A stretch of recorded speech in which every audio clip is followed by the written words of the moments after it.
Hello दोस्तों, कैसे हैं आप सब। उम्मीद है ठीक होंगे।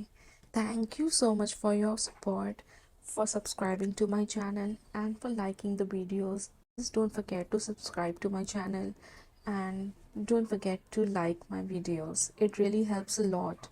Thank you so much. तो आज हम एक ऐसे सवाल का जवाब देने की कोशिश करेंगे जो काफ़ी लोगों के मन में होता है। वो ये सवाल है कि नार्सिसिस्ट अपने नए सप्लाई के साथ कितनी देर तक रहता है और क्यों। क्या आप इस चीज़ को समझना चाहते हैं? इंटरेस्टिंग सवाल तो है, राइट? चलो ठीक है, तो वीडियो को एंड तक ज़रूर देखना क्योंकि इसके मैं कुछ 4 रीजंस दूंगी एंड ऑफ द वीडियो। पहले तो हम ये समझते हैं कि नार्सिसिस्ट के नए सप्लाई का मतलब क्या होता है। तो एक नार्सिसिस्ट के लिए सप्लाई का मतलब होता है उसकी जो इमोशनल या साइकोलॉजिकल एनर्जी की नीड्स है, जो उसे चाहिए होती है, वो अपने आसपास के लोगों से या किसी ऑब्जेक्ट से या किसी एक्टिविटी से लेता है, जहाँ उसे उसके सप्लाई की वजह से उसे वो वैलिडेशन, एडमिरेशन या कंट्रोल का एहसास होता है। उसे ये सब फील होता है, उसे सुपीरियर फील होता है, उसे सीन फील होता है, उसे ग्रैंडियोस फील होता है। जब तक कि वो सप्लाई उसे वो चीज़ें इनेबल करते रहे, उसे वो चीज़ें प्रोवाइड करते रहे, उसे वो वैलिडेशन देते रहे। तो सप्लाई ना बेसिकली एज आई टोल्ड कि कोई इंसान हो सकता है या फिर कोई एक्टिविटी या कोई ऑब्जेक्ट भी हो सकता है जिससे उसे ये सारी चीज़ें फील हो रही है। क्योंकि एक नार्सिसिस्ट अंदर से खोखला होता है, अंदर से एम्प्टी होता है, तो उसे उसकी सेल्फ वर्थ नहीं पता होती है और ना कभी उसे जानना होता है। तो वो ये सारी एक्सटर्नल चीज़ों से अपनी खुशी, अपनी वैलिडेशन, ये सारी चीज़ें ड्राइव करता है।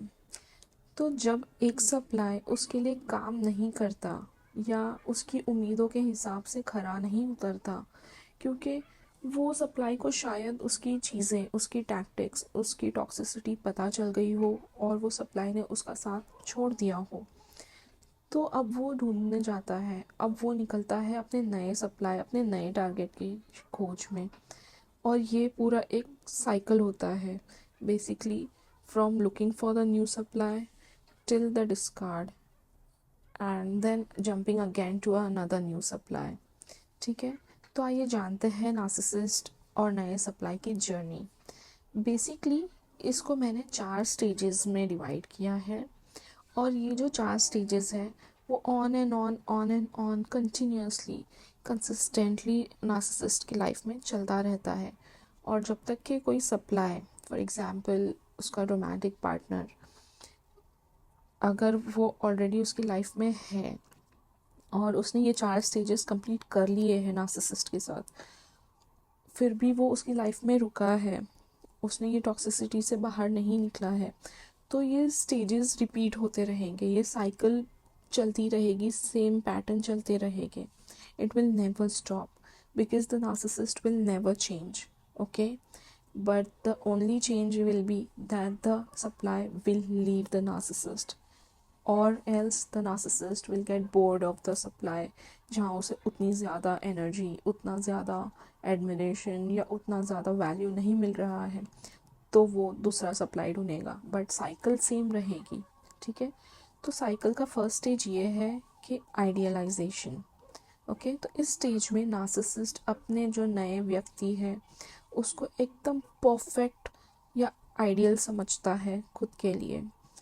वो उनकी तारीफ़ों के पुल बांधता रहता है, उन्हें स्पेशल फील करवाता है, लव बॉम्ब करता है, जो उन्हें सुनना है वो सुनाता है। ये बेसिकली एक हनीमून फेज़ भी होता है। इसे हनीमून फेज़ इसलिए भी कहते हैं क्योंकि जो सप्लाई नार्सिसिस्ट के साथ है, ये जो न्यू सप्लाई है, उसके लिए ये बेस्ट स्टेज होता है, उसे बहुत बेस्ट फील करवाया जाता है ताकि ये एक बॉन्डिंग बन सके। अब आता है सेकेंड स्टेज, जहाँ पे वो नार्सिसिस्ट अपने इस सप्लाई को डीवैल्यू करने लगता है, क्योंकि विद टाइम नार्सिसिस्ट की कुछ ऐसी चीज़ें हैं, ऐसी बातें हैं जो धीरे धीरे सप्लाई के सामने आने लगती हैं। तो ये नया सप्लाई के जो फ्लॉज जब नार्सिसिस्ट के सामने आते हैं, जो उसने आइडियलाइज किया होता है, रोमांटिसाइज किया होता है, वो वैसा डेफिनेटली वो इंसान नहीं रहता है। बट ये इसकी इमेजिनेशन होती है नार्सिसिस्ट की, कि उसने उसे एक आइडियल समझा, उसने उसे पेडेस्टल पे बिठाया, उसे एकदम हाई बनाया, और वो ऐसे भी सोचता है कि ये इंसान बहुत डम है, या बहुत इनोसेंट है, या बहुत अच्छा है, मुझे कभी नहीं रोकेगा अपने बेनिफिट्स लेने से, या ये मुझे हमेशा इतना ही अटेंशन या इतना ही ये एडमिरेशन देता रहेगा, इसमें तो कोई फ्लॉज नहीं है। बट जैसे ही नार्सिसिस्ट को वो इंसान, वो उसका सप्लाई जब रियल दिखने लगता है, तो उसे वो सारी चीज़ें उसकी फ्लॉज दिखने लगती है। वो उससे खुश नहीं होता है, बहुत चिड़चिड़ा हो जाता है, उसे गुस्सा दिखाता है या टॉक्सिक बिहेवियर स्टार्ट कर देता है, उसे बात बात पे क्रिटिसाइज़ करना, नीचा दिखाना, टॉक्सिक लैंग्वेज में, वल्गर लैंग्वेज में बात करना। यहाँ उनकी असलियत, आई मीन नार्सिसिस्ट की असलियत दिखने लग जाती है, उसका मास्क थोड़ा थोड़ा गिरने लग जाता है। और ये स्टेज बहुत सीवियर भी हो सकता है at times. Sometimes some narcissist can be violent with their supplies. Okay, तो इसके बाद आता है थर्ड स्टेज, जो है डिस्कार्ड स्टेज। और जब यहाँ ये स्टेज पे आते आते नार्सिसिस्ट को कम्प्लीटली कंफर्म हो जाता है कि अब मुझे इस सप्लाई में से, इस पर्सन में से कोई सप्लाई नहीं मिल रहा है, अब मुझे मेरा कहीं और बंदोबस्त करना पड़ेगा, मुझे मेरे नए सप्लाई को ढूंढने की शुरुआत करनी होगी। तब, या फिर ऑलरेडी उसकी लाइफ में कोई और न्यू सप्लाई या कोई न्यू अलग चीज़ें आ जाती है, तो वो डिस्कार्ड कर देता है अपने ओल्ड सप्लाई को, क्योंकि उससे उसे और कोई एनर्जी नहीं मिल रही। वो इतना डिवैल्यू करा होता है अपने प्रीवियस सप्लाई को कि वो बेचारा बहुत वीक हो जाता है, बहुत ट्रॉमेटाइज्ड हो जाता है, वो इतना स्ट्रगल करता है ऑलरेडी खुद में ही। या फिर उसे भी समझ में आने लगता है कि ये चीज़ उसके लिए नहीं है, ये रिलेशन उसके लिए हेल्दी नहीं है, तो वो भी जाने देता है नार्सिसिस्ट को। तो इस वजह से नार्सिसिस्ट भी उसे डिस्कार्ड कर देता है, उससे इमोशनली दूर हो जाता है। एक्चुअल में नार्सिसिस्ट तो कभी इमोशनली इन्वेस्टेड नहीं था, बट वो जो भी इमोशनल एक्ट करता है, जो भी इन्वेस्ट करता है, वो सारी चीज़ें वो अपने सप्लाई से दूर कर लेता है, वो विड्रॉ कर लेता है। ठीक है, बट वो जो उसका सप्लाई है, वो बेचारा बहुत शैटर हो जाता है, बहुत पेनफुल होता है ये स्टेज उसके लिए, डिस्कार्ड स्टेज।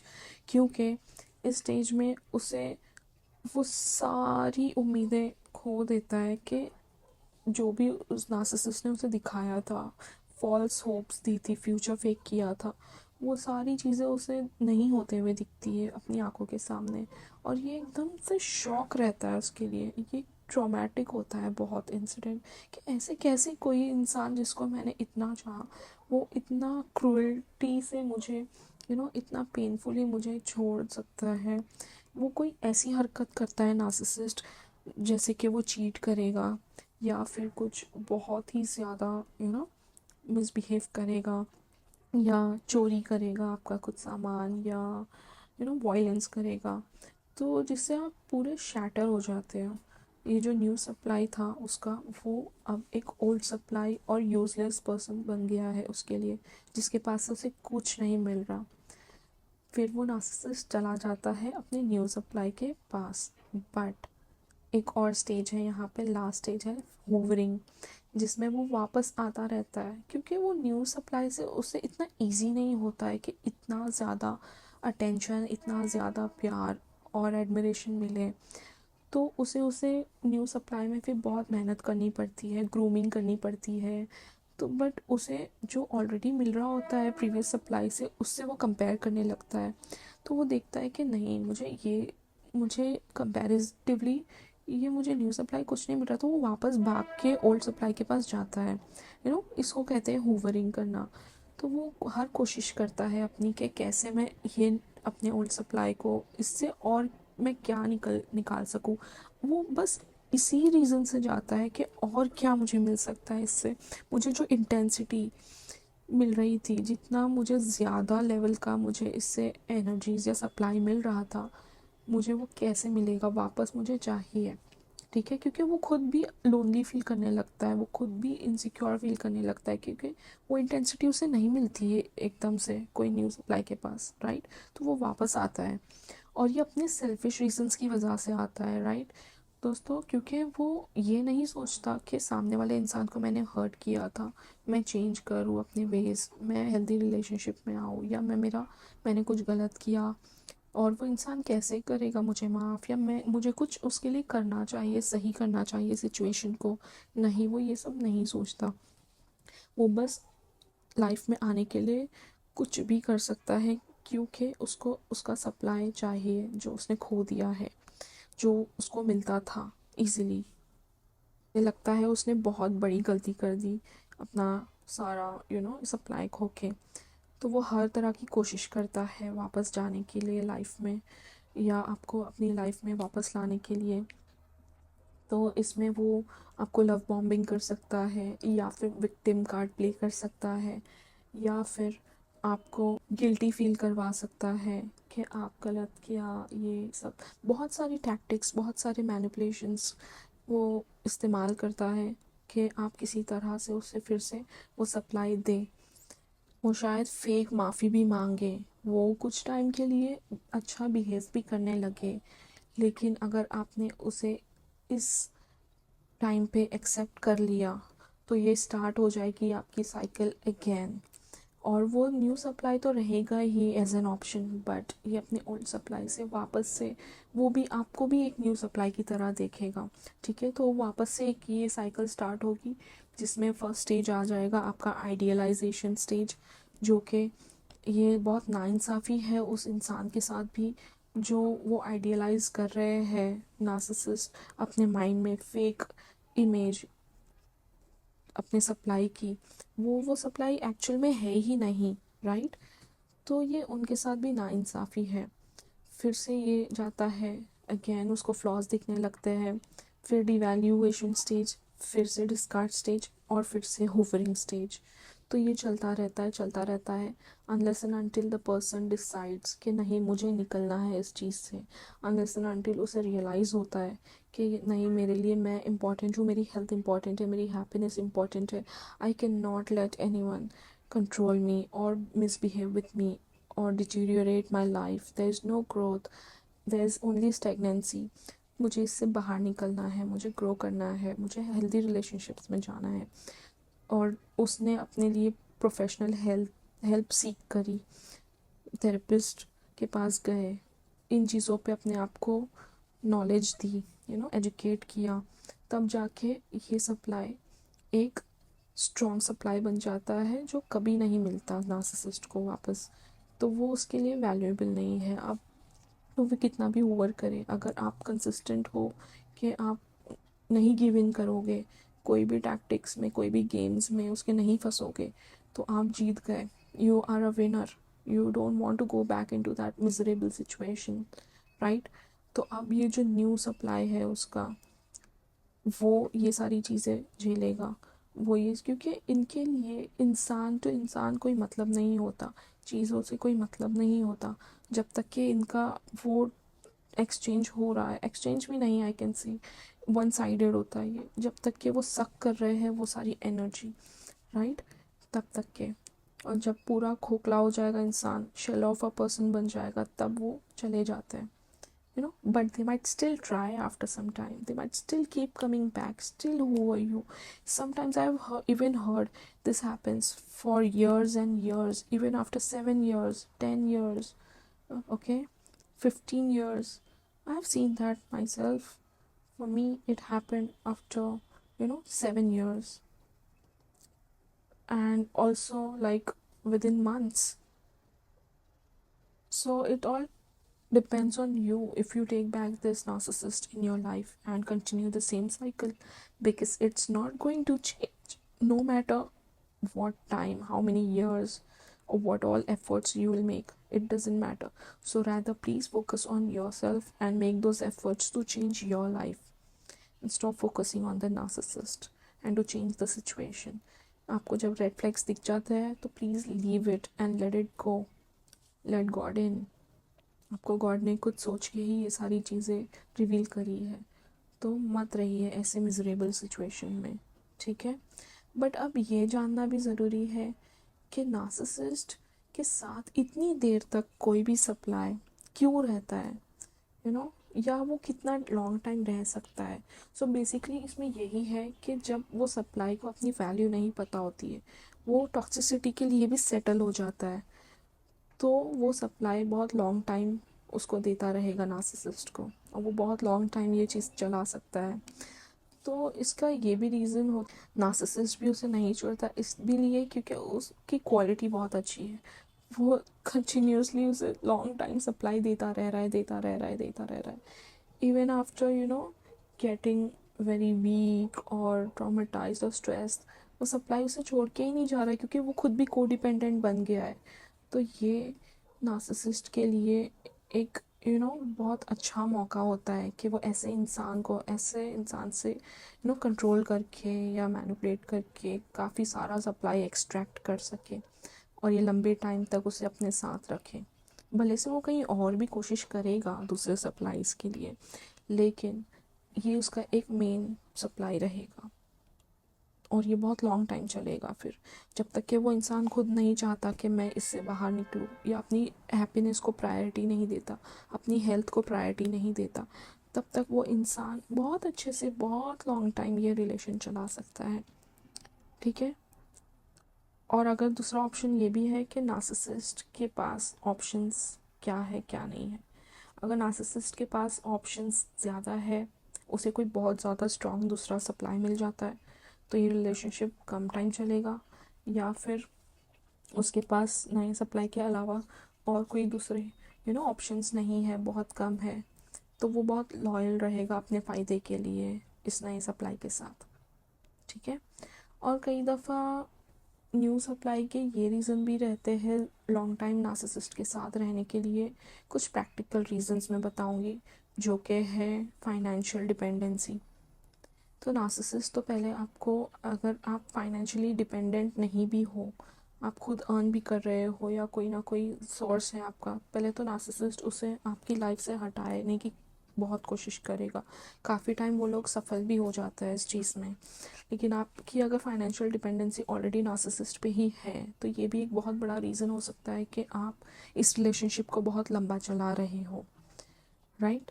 और दूसरा ये भी है कि सोशल स्टेटस, कि रिलेशनशिप में हम हैं, मैरिड है, हैप्पीली मैरिड दिखाना है, लोगों को प्रिटेंड करना है, या अ गुड डॉटर या अ गुड सन दिखाना है, फर्मा बरदार माँ के बाप के बच्चे हैं हम, ये दिखाना है, या बहुत एक वेल सैक्रिफिशियल फ्रेंड है मैं, ये सब दिखाना है सोसाइटी को। तो आराम से आप बहुत लंबे टाइम तक वो सप्लाई रह सकता है नार्सिसिस्ट के साथ। This factors decide the time. अगर ये सारी चीज़ों को नहीं कंसिडर करेंगे, अपने आप को अगर प्रायोरिटी देंगे, अपनी हेल्थ को प्रायोरिटी देंगे, यू नो ऐसे मिजरेबल लाइफ नहीं जिसे चाहिए, तो उसके लिए बहुत कम टाइम है। बहुत कम टाइम में वो इंसान बहुत क्विकली निकल सकता है ऐसे रिलेशन से। अगर और जो रहता भी है ना, तो वहाँ पे उसे कोई भी तरीके का जेन्युइन लव, सपोर्ट या इमोशनल नीड्स नहीं मिलती है। बस ये एक शो ऑफ, ये एक फेक रिलेशन होता है जहाँ पे दोनों एक दूसरे की फिर टॉक्सिसिटी बर्दाश्त करते रहते हैं, या फिर कोडिपेंडेंट इंसान नार्सिसिस्ट के ऊपर कोडिपेंडेंट ही रह जाता है हमेशा के लिए, ठीक है। हम अब जानते हैं कि नए सप्लाई के साथ रहने की वजह नार्सिसिस्ट की क्या होती है। नार्सिसिस्ट नए सप्लाई के साथ क्यों रहता है, इसका जवाब उसकी नीड्स और इनसिक्योरिटीज़ में छुपा है। जैसे हम ऑलरेडी जानते हैं कि नार्सिसिस्ट कितना अंदर से एम्प्टी और इनसिक्योर रहता है, राइट। वी ऑल नो कि वो वैलिडेशन के लिए, वैलिडेशन की उसकी ज़रूरत है, जो वो कभी ख़त्म ही नहीं होती है, जो उसे हमेशा अपने आप को जो सुपीरियर महसूस करना होता है, तो इसलिए उसे वैलिडेशन हमेशा चाहिए होता है। तो वो नई सप्लाई को टेम्पररीली तो उससे मिलती रहती है, राइट। तो वो तो सप्लाईज बदलता रहता है, तो जितना नया सप्लाई है उतनी ज़्यादा वैलिडेशन मिलेगी उसे, राइट। तो ये एक रीज़न होता है। सेकंड रीज़न है कंट्रोल। तो कंट्रोल जब नार्सिसिस्ट की अपनी लाइफ में नहीं है, लेकिन वो दूसरों को कंट्रोल करके, अपने नए सप्लाई को कंट्रोल करके, मैनिपुलेट करके, क्योंकि वो न्यू टारगेट होता है तो इजीली भी कंट्रोल हो जाता है, तो ये करके उससे नार्सिसिस्ट को बहुत अच्छा फील होता है, बहुत पावरफुल फील होता है और उसको अपनी लाइफ को कंट्रोल में लगती है। और थर्ड रीज़न ये है कि उसे अकेला नहीं रहना, he fear being alone, she fears being alone. So narcissist जब इतना अंदर से इनसिक्योर है तो डेफिनेटली लोनली भी फील करता है ना। इसलिए वो किसी को अपने साथ रखना पसंद करता है, भले वो किसी भी तरह का इंसान हो। वो खुद इंसान, उसका न्यू सप्लाई भले ही टॉक्सिक ही क्यों ना हो, वो उसके साथ भी रह लेगा। You know, narcissist doesn't have any standard. उन्हें चाहिए उन्हें चाहिए कि बस कुछ ना कुछ मिले उससे एनर्जी, कोई ना कोई तरह का, चाहे पॉजिटिव हो या नेगेटिव एनर्जी हो, टॉक्सिसिटी ही क्यों ना हो, उसे वो चाहिए होता है, ठीक है। It's not just your admiration और लव। तो इसलिए वो न्यू सप्लाई के साथ रहता है। और fourth thing is public image. उसे अपनी इमेज बतानी होती है, सोशली मेंटेन करना होता है कि वो कितना अच्छा इंसान है, या वो भी एक अच्छे पार्टनर के साथ है, या उसने अपने पार्टनर को कितने अच्छे से रखा है, लॉन्ग टाइम रह रहे हैं वो लोग, या फिर you want to show is a perfect life on the social media और in the society, in other people's eye, ताकि उसके नैरेटिव को, ये सारी जो है फेक नैरेटिव, उसको सपोर्ट करता है ये न्यू सप्लाई। इसलिए वो नार्सिसिस्ट अपने साथ न्यू सप्लाई को रखता है, और with in the fraction of time, जैसे ही एक सप्लाई ख़त्म होता है उसमें न्यू सप्लाई ढूंढ लेता है, और पहले तो बैकअप में ही रखता है वो ऑप्शंस। बैकअप में ही उसने ग्रूमिंग वगैरह स्टार्ट कर दी होती है, क्योंकि इट टेक्स टाइम, राइट। और वो फिर क्विकली मूव ऑन हो जाता है, क्विकली ही jumps from one supply to another without any pain, without any emotional drainage. तो दोस्तों, आपने देखा कि नार्सिसिस्ट नए सप्लाई के साथ क्यों और कितनी देर तक रहता है। यदि आपको लगता है कि आप या कोई आपका जान पहचान वाला इस सिचुएशन में फंसा है, तो प्रोफेशनल हेल्प लेना बहुत ज़रूरी है। या आप उससे गाइड कर सकते हैं, ये वीडियो की लिंक शेयर कर सकते हैं, शायद उसकी कोई हेल्प हो। और अपने दोस्तों के साथ तो डेफिनेटली शेयर कीजिए, इसकी अवेयरनेस हमें क्रिएट करना बहुत ज़रूरी है। और मुझे कमेंट्स में और भी बातें बताएं जो आप जानना चाहते हैं, या जिस टॉपिक पे आप चाहते हैं कि मैं डिटेल में बात करूं, ठीक है। तो प्लीज़ चैनल को सब्सक्राइब कीजिए, सपोर्ट कीजिए, लाइक करना ना भूलें, शेयर करना ना भूलें। तो मिलते हैं हम अगले वीडियो में, तब तक के लिए प्लीज़ अपना ध्यान रखिए, हेल्थ पे फोकस कीजिए, mental, physical and emotional everything, ठीक है। एंड खुश रहिए। बाय।